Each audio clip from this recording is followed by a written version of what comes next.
ஆன்மீக நண்பர்கள் அனைவருக்கும் வணக்கம். அன்னை அபிராமியின் பேரருள் உங்கள் இல்லத்திலும் உள்ளத்திலும் என்றும் பெருகட்டும்.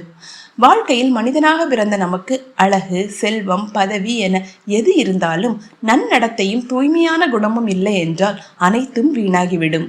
பல நேரங்களில் நம்மை அறியாமலேயே கோபம், பொறாமை, நான், எனது என்ற அகம்பாவம் மற்றும் தீய மனிதர்களின் சகவாசம் போன்ற தவறான பாதைகளில் நம் மனம் செல்லக்கூடும்.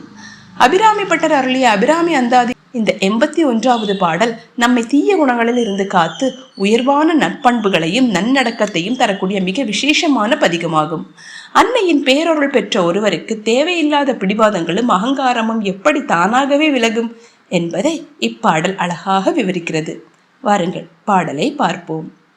அணங்கே அணங்குகள் நின் பரிவாரங்கள் ஆகையினால் வணங்கேன் ஒருவரை வாழ்த்துகிலேன் நெஞ்சில் வஞ்சகரோடு இணங்கேன் எனது உனது என்றிருப்பார் சிலர் யாவரோடும் பிணங்கேன் அறிவொன்றிலேன் என் கண் நீ வைத்த பேரழியே. அதாவது, தெய்வீக பெண் அரசியே, உலகிலுள்ள மற்ற பெண் தெய்வங்கள் யாவும் உனக்கு ஏவல் செய்யும் தோழிகளாகவும் பரிவாரங்களாகவும் விளங்குவதனால் உன்னை தவிர வேறு யாரையும் தேடி சென்று வணங்க மாட்டேன். பிற மானுடர்களை போய் வீணாக புகழ்ந்து வாழ்த்த மாட்டேன். மனதில் கள்ளமும் கபடமும் உடைய வஞ்சகர்களோடு எக்காலத்திலும் கூட்டு சேர மாட்டேன். இது என்னுடையது, அது உன்னுடையது என்று சுயநலத்தோடு பேராசைப்பட்டு பிரித்து பேசும் பேராசைக்காரர்களோடு இணங்கி போக மாட்டேன். யாரிடமும் வீணான வாக்குவாதம் செய்து சண்டை போட மாட்டேன். உலக படிப்பறிவு ஒன்றும் இல்லாத எளியவனாகிய என் மீது நீ காட்டிய பேரன்பும் பெருங்கருணையுமே இதற்கு எல்லாவற்றிற்கும் காரணம் அம்மா. சுருக்கமாக கூற வேண்டுமென்றால், அன்னை அபிராமியின் முழுமையான அருள் பார்வை ஒருவருக்கு கிடைத்துவிட்டால் அவர்களின் குணம் முற்றிலும் மாறி நன்னடத்தை உண்டாகும் என்று பட்டர் இப்பாடலில் விளக்குகிறார். தாயே, உன்னுடைய பேரருள் எனக்கு கிடைத்த பிறகு என் நெஞ்சில் ஒரு பெரும் மாற்றம் வந்துவிட்டது. வஞ்சக குணமுடையவர்களோடு நான் சேருவதில்லை. சுயநலத்தோடு நான், எனது என்று அலையும் மனிதர்களிடம் நான் சண்டை போடுவதில்லை. உன்னை தவிர வேறு யாரிடமும் போய் கையேந்தி நிற்பதில்லை. உலக ஞானம் இல்லாத என் மீது நீ காட்டிய இந்த அன்பால் என் மனம் தீமைகளை விடுத்து நல்வழியில் நடக்கிறது என்று பட்டர் கூறுகிறார். இப்பாடலை துதிப்போர்க்கு மன தூய்மையும் நற்குணங்களும் உண்டாகும். பாராயணம் செய்யும் முறை: செவ்வாய்க்கிழமை, வெள்ளிக்கிழமை அல்லது உத்திராடம் நட்சத்திரம், பௌர்ணமி தினங்களில் பாராயணம் செய்ய தொடங்கலாம்.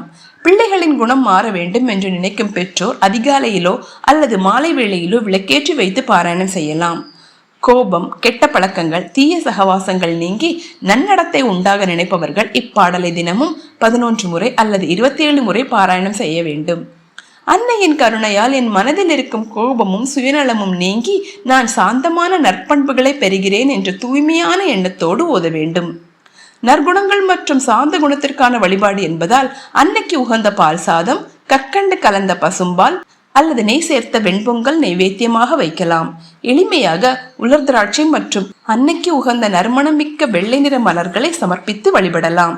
நேர்களே, அபிராமி அந்தாதியின் இந்த 81வது பாடலை தொடர்ந்து முழு நம்பிக்கையோடு பாராயணம் செய்து வர உங்களுக்குள் இருக்கும் தேவையற்ற பிடிவாதம், முரட்டு குணம், கோபம் மற்றும் அகம்பாவம் யாவும் அடியோடு நீங்கும்.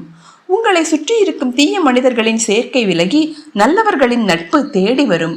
குறிப்பாக மாணவர்கள் மற்றும் குழந்தைகள் இப்பாடலை ஓதி வர அவர்களின் ஒழுக்கம் மேம்பட்டு நன்னடத்தையும் சமுதாயத்தில் மிக உயர்ந்த நற்பேரும் அன்னை அபிராமியின் பேரருளால் சித்திக்கும் என்பது திண்ணம். மறக்காமல் சேனலை சப்ஸ்கிரைப் செய்யுங்கள்.